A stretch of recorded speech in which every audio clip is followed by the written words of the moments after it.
नमस्कार। धन्यवाद। जवाब दिया जाता है ना।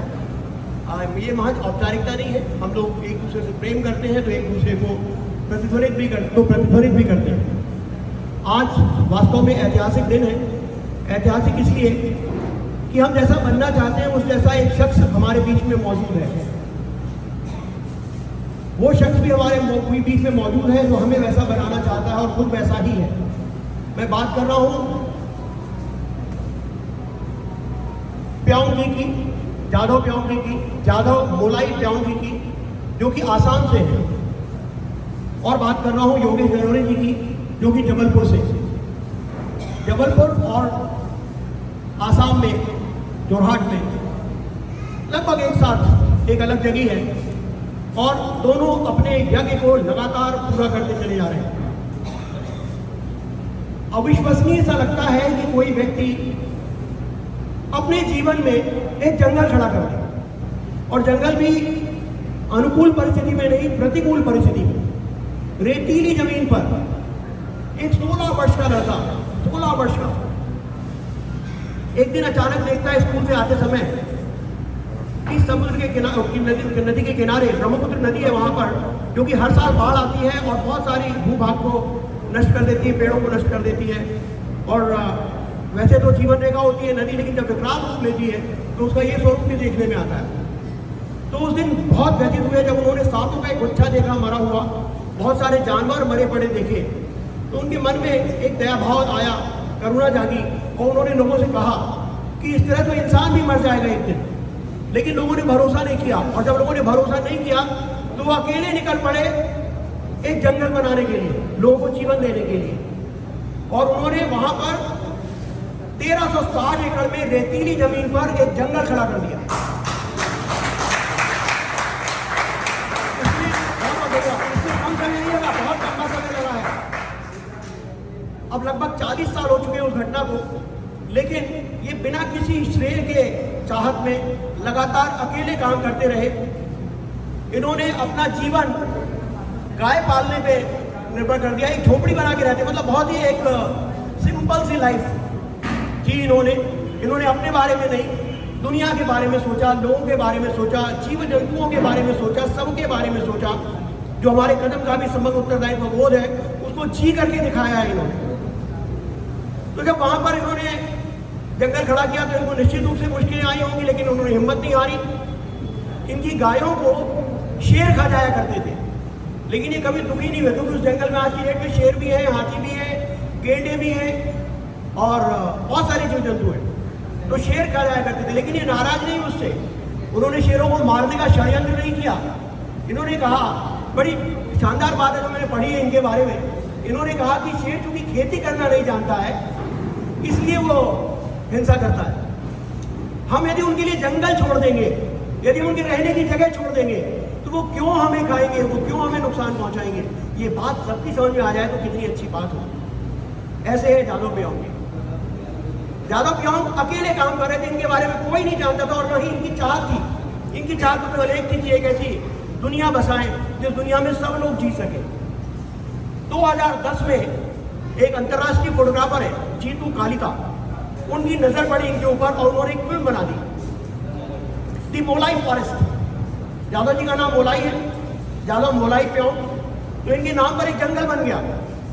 सोचिए कि लोग कितनी कोशिशें करते हैं कि अपने नाम पे, उनके नाम पे जमीन हो जाए छोटी सी, उसके लिए बहुत पैसे खर्च करते हैं, प्लॉट खरीदते हैं, मकान बनाते हैं। इन्होंने पूरा का पूरा जंगल अपने नाम कर लिया, और इन्होंने नहीं किया, लोगों ने किया है इनके नाम पे इनका जंगल। होती है कर्म को पूजा करने तो लोग हमें पहचान देते हैं, हमें मान देते हैं। तो मोलाई फॉरेस्ट जब आई तो उसने तहलका मचा दिया उस फिल्म ने। उसके बाद आरती श्रीवास्तव जी ने भी एक फिल्म बनाई, और वो फिल्म थी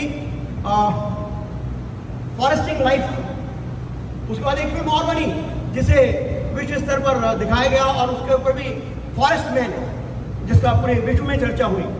लेकिन कहते हैं ना कि गांव अपना जोगी, क्या गांव का जोगी जोग ना आन गांव का सिद्ध। तो अपने बारे में, हम इनके बारे में लोगों को तब तक नहीं पता था जब तक कि विदेशों में भी डंका नहीं बज गया। तो हमारे यहाँ बड़ी विचित्र परिस्थिति है कि विदेशों में डंका बजवाना पड़ता है, या कोई बजाए तब बात बनती है। तो वो पहचान मिली, इनको पद्मश्री अवार्ड हुआ, ये उससे भी ज़्यादा डिजर्व करते हैं। पद्मश्री तो एक मान है एक हमारे देश का, लेकिन ये तो सबके दिलों में बसते हैं, जो कि उससे भी बड़ा सम्मान है।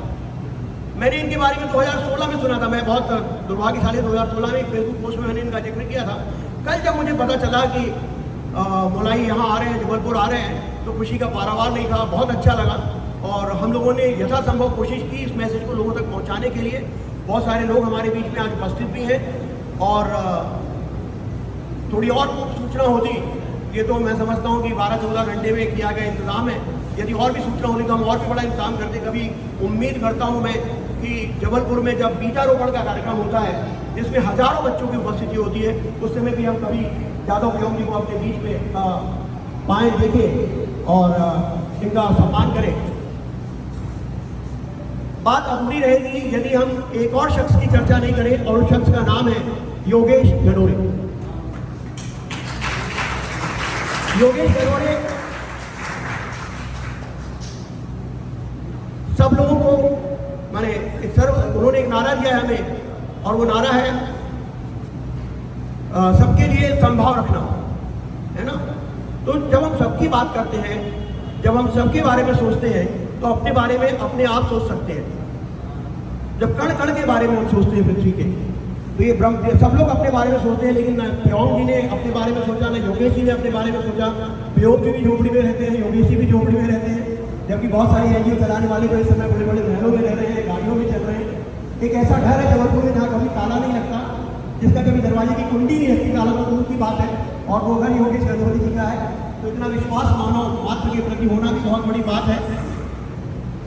इनकी एक बहुत उल्लेखनीय घटना है जो मैं जिक्र जरूर करना चाहता हूँ, और वो ये कि जब इनका विवाह हुआ, जब विवाह की बात चली तो इन्होंने विवाह के लिए मना कर दिया, और जब विवाह के लिए इन्होंने मना किया तो घर वालों ने बड़ा प्रेशर डाला। लेकिन अंत में हुआ ये कि बाद में पता चला कि जिससे इनका विवाह होना है उनको कैंसर है। अब घर वालों ने मना किया कि तुम्हें शादी नहीं करनी है, और योगेश जी ने कहा कि नहीं, मैं तो शादी करूंगा और इन्हीं से करूंगा और किसी से नहीं करूंगा। उन्होंने शादी की और आज शादी को 22 साल हो गए। लोगों ने कहा था 2-2.5 साल से ज़्यादा जीवित नहीं रहेंगी, डॉक्टर्स ने भी कहा था।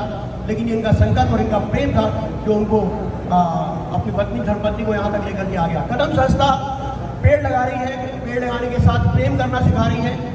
युद्ध मुक्त संसार की हम कल्पना करते हैं, नशा मुक्ति के लिए हम काम कर रहे हैं, स्वच्छता के लिए काम कर रहे हैं, स्त्री पुरुष की बराबरी के लिए काम कर रहे हैं, बीजारोपण कर रहे हैं, युवा पीढ़ी को अगली हमारी संस्कृति और संस्कारों से जोड़ने का काम कर रहे हैं। ऐसे बहुत सारे काम हैं जो कदम संस्था कर रही है, और इनमें चूंकि अधिकांश लोग कदम से जुड़े हुए हैं, तो मैं ज़्यादा परिचय कदम का नहीं लूँगा। एक स्मारिका है हमारे पास में, वो स्मारिका जिसमें हमने एक पुस्तिका है जिसमें हमने सारी जिक्र किया हुआ। मैं ज़रूर आप लोगों से चाहूँगा कि आप उसका ज़रूर अध्ययन करें, उसको पढ़ें, उसको बुनें, उसको अमल में लाएं।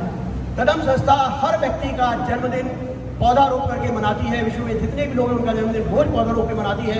17 जुलाई 2004 से ठीक 10 बजे ये काम चल रहा है। सेकंड्स काउंटडाउन करके चलता है। आज तक एक भी दिन ऐसा नहीं हुआ कि 1 सेकंड भी लेट हुआ हो, 1 सेकंड भी आज तक लेट नहीं हुआ। हम कहते हैं सब लोग अपना जन्मदिन मनाएं, और हमारा मूल उद्देश्य है समग्र उत्तरदायित्व बोध। हमारा मूल उद्देश्य है कि सभी लोग अपना जन्मदिन पौधा रोप करके मनाएं, और पूरी दुनिया एक दिन चलते फिरते पेड़ में तब्दील हो जाए। ढेर सारी शुभकामनाएं। नमस्कार। Thank you Rajeev ji. Rotary Club Jabalpur के अध्यक्ष मनोज शरद तिवारी।